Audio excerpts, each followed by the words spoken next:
కూడా ఒకటి కాంగ్రెస్ పార్టీ కూడా ఒకటి డిక్లేర్ చేసింది మొత్తం కూడా వాళ్ళ దాంట్లోనే కాంగ్రెస్ జాబ్ క్యాలెండర్ చెప్పేసి public service commission the first group 1 examination ఫిబ్రవరి 1 కి నోటిఫికేషన్ ఇస్తామని చెప్పాను. మేము చెప్పలే అధ్యక్ష, మీకు గుర్తు చేస్తా ఉన్నాం. ఫిబ్రవరి 1 8 రోజులు అయింది కాబట్టి మిమ్మల్ని అది గుర్తు చేస్తూ మేము ఒకటే చెప్తున్నాం.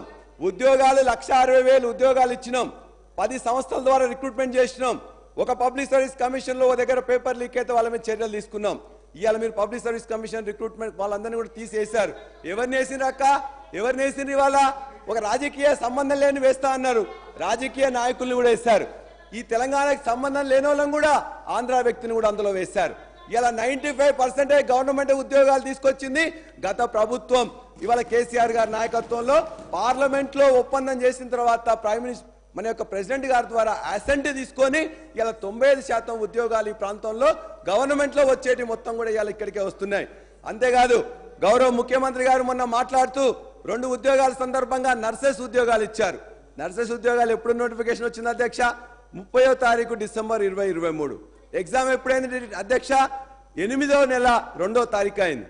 మొన్న ఎలక్షన్ కమిషన్ ఇవన్నీ నిధులు ఇవన్నీ ఉన్నాయి కాబట్టి మొన్న ఇచ్చారు. సంతోషం. ఈ యొక్క ప్రక్రియ అనేది కొనసాగుతుంటది. ఒక ప్రభుత్వంలో ఇచ్చినా ఇంకో ప్రభుత్వంలో వస్తుంది. ముఖ్యమంత్రి గారు పోయి అక్కడ పోయి ఏం మాట్లాడినారు అధ్యక్ష? వారు ఖచ్చితంగా అక్కడ కానీ ఇంకో దగ్గర 400 సంబంధించిన సింగరేణి దగ్గరకు వచ్చినప్పుడు కూడా ముఖ్యమంత్రి హోదాలో ఉన్నవారు వాళ్ళందరూ కూడా ఖచ్చితంగా నేర్పాలి. ఇవాళ మీరు 30-35 సంవత్సరాలు ఉద్యోగాలు ఉండబోతున్నారు కాబట్టి ఏ విధంగా చేయాలని చెప్పాలి. కానీ గత ప్రభుత్వాన్ని గత నాయకులను ఇష్టం వచ్చినట్టు తిట్టి వాళ్ళందరినీ చేసినట్లయితే ఉద్యోగ నోటిఫికేషన్ ఇచ్చి ఎగ్జామినేషన్ కండక్ట్ చేసి చివరి పత్రం ఇస్తున్నప్పుడు మొత్తం వండిన తర్వాత తీసుకుపోయి గంట కలిపినట్టుంది అధ్యక్ష. అంతే తప్పగానే అక్కడ మీరు ఏదైతే ఎవరైనా ఇవ్వాల్సిందే కానీ అక్కడ పోయిన తర్వాత దుర్భాషలాడి బూతులాడితే సరైనది కాదు. ఖచ్చితంగా ఏదైతే ఈ ప్రక్రియ కొనసాగుతుంది. 1,60,000 ఉద్యోగాలు ఆనాడు ఇచ్చినాం.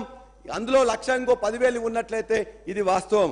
కాబట్టి అందులో మీరు ఇంకోటి మెన్షన్ చేసిండ్రు, యువ వికాసంలో 5 లక్షల విద్యా భరోసా ఇస్తాం, నిరుద్యోగ భృతి కూడా ఇస్తామని.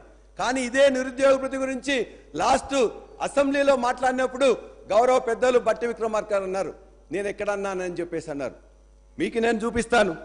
మీరు ఇలా మీ దానిలో మెన్షన్ చేయడమే కాకుండా నిరుద్యోగ భృతి గురించి మీరిచ్చిన డిక్లరేషన్ 9వ పేజీ 2వ పారాగ్రాఫ్ నిరుద్యోగ యువతకు ఉద్యోగ ఉపాధి అవకాశం కల్పించే వరకు ప్రతి నెల 4,000 నిరుద్యోగ భృతి చెల్లింపు ఇందులో పెట్టారు. ముఖ్యమంత్రి గారు పదే చెప్పారు, ప్రియాంక గాంధీ గారు చెప్పారు. మీరు చెప్పిందానే మేము అడుగుతున్నాం. మీరు దీన్ని మేము చెప్పలేదు అనలేదని బట్టి విక్రమార్క అన్నారు కాబట్టి మీరు ఇందులో చెప్పిన దాన్ని ఖచ్చితంగా ఇవాళ ముఖ్యమంత్రి గారు చెప్పారు. మేము ఇవాళ పబ్లిక్ సర్వీస్ కమిషన్ చేస్తున్నాం.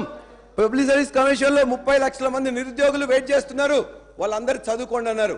ఖచ్చితంగా వాళ్ళ చదువు సాగాలంటే వాళ్ళకు ఉద్యోగాలు రావాలంటే మీరు చెప్పిన విధంగా ముఖ్యమంత్రి గారు చెప్పిన విధంగా ప్రియాంక గాంధీ గారు ఆదేశించిన విధంగా మీరు మీ యొక్క మేనిఫెస్టోలో చెప్పిన విధంగా 4,000 నిరుద్యోగ భృతి ఆ 30 లక్షల మంది నిరుద్యోగులకు వెంటనే ఇవ్వాలని చెప్పేసి మేము కోరుతా ఉన్నాం. అదేవిధంగా అధ్యక్ష ఇవాళ కొన్ని మీరు చేయుత పథకం కింద చెప్పిన వాటిని కొద్దిగా లేట్ అయితే లేట్ కావచ్చు కానీ మీరు చెప్పారు గొప్పగా. ఒక్కరికి ఇవాళ ఈ రాష్ట్రంలో 11 లక్షల మంది ప్రభుత్వంలో కానీ లేకపోతే ప్రభుత్వ సంస్థల్లో అవుట్ సోర్సింగ్ టెంపరీ అడహాకు రకరకాల ఉద్యోగస్తున్నారు. కొద్ది మందికి నెల రోజున ఫస్ట్ రోజు ఉద్యోగాలు ఇస్తున్నారు. వాళ్ళందరినీ కూడా జీతాలు ఇవ్వగానే మొత్తం కూడా వాళ్ళు కూడా మొదటిసారి జీతం వచ్చినట్టు ఆ పేపర్లలో అక్కడిక్కడ చెప్తే మీరు మొత్తం వైరల్ చేసి ప్రచార పటాటోపం చేస్తున్నారు. దయచేసి వాళ్ళే కాదు అవుట్ సోర్సింగ్ కానీ టెంపరీ కానీ అడాక్ కానీ రకరకాల ఉద్యోగస్తున్నారు కాబట్టి వాళ్ళకు కూడా మొదటి రోజే జీతాలు ఇవ్వాలని చెప్పేసి మేము అందరం కోరుతున్నాం. మీరు ఏదైతే చెప్పినరో ఇవాళ చేయుత పథకం కింద 4,000 పింఛన్ తర్వాత ఇవ్వచ్చు. మీరు చెప్పిన ప్రకారం 6 నెలల్లో 100 రోజులు ఇవ్వచ్చు. కానీ గత నెలలో వాళ్ళందరికీ చాలా మందికి ఈ 2,046 లక్షల మందికి అనాథలకు ఆర్తాలు చేస్తున్న వాళ్ళందరికీ కూడా అనేక మంది బీడీ కార్మికులు కావచ్చు, వృద్ధులు కావచ్చు, వికలాంగులకు కావచ్చు 46 లక్షల మందికి ఇస్తే వాళ్ళందరికీ నెల జీతం రావట్లే. ఆ 2,000 ఇచ్చేది దాని మీదనే ఆధారపడి ఉంటారు కాబట్టి వాళ్ళకు కూడా కనీసం ప్రతి నెల మేము ఎట్లయితే ఇచ్చినో మీరు కూడా ఇవ్వాలని చెప్పి మేము కోరుతా ఉన్నాం. మీ అందరికీ ఒకటే మీరు ఇంతకుముందు మాట్లాడారు కేంద్రం నుంచి మనకు రావాల్సిన దాని మీద కూడా ఒక్క మాట మీరు మాట్లాడలే. కేంద్రం చిల్లి గవ్వ మొన్న బడ్జెట్ పెట్టింది. ఆ బడ్జెట్లో తెలంగాణకు రావాల్సిన వాటాలో ఒక చిల్లి గవ్వ కూడా ఇయ్యలే. ఒక్క మంత్రి మాట్లాడలే, ముఖ్యమంత్రి గారు మాట్లాడలే. అదేవిధంగా పన్నుల వాటాలు న్యాయంగా రావాల్సిన గురించి మాట్లాడలే, గ్రాంట్ల విషయం మాట్లాడలే. కానీ మన పక్కన మన సర్కారే, కర్ణాటక కాంగ్రెస్ సర్కార్, ఇవాళ ముఖ్యమంత్రి గారు అదేవిధంగా మొత్తం మంత్రిమండలి పోయి అక్కడ ధర్నా చేస్తున్నది. ఆ పక్కనున్న కిందనే ఉన్న కేరళ కూడా ముఖ్యమంత్రి గారు మంత్రులందరూ పోయి ధర్నా చేస్తున్నారు. మరి మన యొక్క కాంగ్రెస్ ప్రభుత్వానికి ఎందుకు ఇలా వాళ్ళ యొక్క బీజేపీ ప్రభుత్వంతో కుమ్మక్కైనరా, లోపాయికారి ఒప్పందం అవుతుందా, ఎందుకు మాట్లాడలే? ఒక్క పైసా కూడా నీకు చిల్లిగా వేయకపోతే, అన్యాయం జరుగుతుంటే మీరందరూ మాట్లాడలే. మీరు ఉన్నట్లయితే మీతో పాటు మేము కూడా కలుస్తాం, ఖచ్చితంగా అక్కడ కూడా వెళ్తాం. మీకు నిజాయితీ ఉన్నట్లయితే మన పైసలు న్యాయబద్ధంగా అక్కడి నుంచి రావాల్సిన వాటిని ఖచ్చితంగా కేంద్ర ప్రభుత్వాన్ని నిలదీయాలి, వాళ్ళ దగ్గర నుంచి మన వాటిని రావాలి. దాన్ని మీరు లోపాయికారి ఒప్పందం చేసుకుంటే మాత్రం తెలంగాణ సమాజం సహించదు, అది ఎవరైనా కూడా సహించదు. అదేవిధంగా ఇంతకుముందు చాలా మంది మాట్లాడుతూ ఈ గవర్నర్ ప్రసంగంలో చెప్పారు, ఇవాళ ఎవరు ఇచ్చిండ్రు స్వాతంత్రం? తెలంగాణకు ఇచ్చింది మొత్తం కూడా ఇవాళ కాంగ్రెస్ పార్టీ ఇచ్చింది, లేకపోతే సోనియా గాంధీ గారు ఇచ్చిండ్రు చెప్పారు. వాస్తవం చెప్తాం, వాస్తవం ఏంటి? ఒకవేళ అదే వాస్తవం అయితే తెలంగాణకు కాంగ్రెస్ పార్టీ ఇచ్చినట్లయితే కాంగ్రెస్ పార్టీ ఎప్పుడు ఇచ్చి ఉండాల్సి ఉండే? 1956లోనే కలపకపోయి ఉండాల్సి ఉండే. 1969లో 369 మంది చంపకపోయి ఉండాల్సి ఉండే. 2004లో కామన్ మినిమం ప్రోగ్రామ్ పెట్టి మేము పొత్తు పెట్టుకున్నప్పుడు ఆ రోజున 2009లో చిదంబరం గారు చెప్పినట్లయితే ఆనాడు ఇచ్చిండే, అప్పుడు కాంగ్రెస్ పార్టీ ఇచ్చిందని చెప్పేసి అనుకునేవాళ్ళం. కానీ 2001 నుంచి 2014 తర్వాత పోరాటం చేసి అందరితోని జై తెలంగాణ అనిపించి చేసి పోరాటాలు చేసి త్యాగాలు చేసి ఇవాళ ఒక అనివార్యత కల్పించి తెలంగాణ తెచ్చుకున్నాం. తెలంగాణ ఇవ్వలే, తెలంగాణను తెచ్చుకున్నాం. అదేవిధంగా మీరన్నారు ఒకవేళ స్వతంత్రం ఇచ్చింది, ఏమని చెప్తున్నారు? స్వతంత్రం ఇచ్చింది ఇలా బ్రిటిష్ వాళ్ళు స్వతంత్రం ఇయ్యలే. ఆనాడు నాయకులు, ఆనాడు వ్యక్తులు, ఆనాడు పార్టీలు ఇవాళ మొత్తం కూడా బ్రిటిష్ మీద పోరాటం చేసి తెచ్చుకున్నారు తప్ప బ్రిటిష్ వాళ్ళు ఇచ్చిందని చెప్పేసి మీరు ఒప్పుకుంటే ఇవాళ కూడా కాంగ్రెస్ ఇచ్చింది అనుకుంటాం. అంతే తప్ప ఇవాళ అందులో ఎంతైతే ఉందో ఇదే అంతే. బ్రిటిష్ దగ్గర నుంచి వెళ్ళి స్వతంత్రాన్ని ఎట్లయితే ఆనాడున్న కాంగ్రెస్ పార్టీ కూడా భాగస్వాములే, నెహ్రూ గారు, గాంధీ గారు, పటేల్ గారు అందరు భాగస్వాములే. అది వాస్తవం అయితే ఇవాళ ఈ పోరాటం చేసి తెచ్చిన కేసీఆర్ గారే తెలంగాణ తెచ్చింది తప్ప మరొకరు కాదు. శ్రీనివాస్ గారు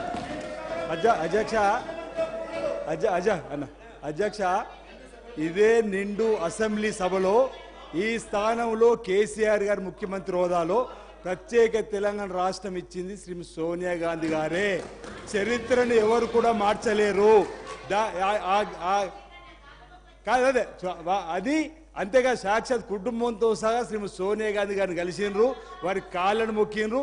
అంతేకాదు అక్కడ మా పార్టీని మీ కాంగ్రెస్ పార్టీని విలీనం చేస్తామని చెప్పని కూడా మాట ఇచ్చి ఇక్కడ దిగి మాట తప్పినటువంటి వాళ్ళ అధ్యక్ష.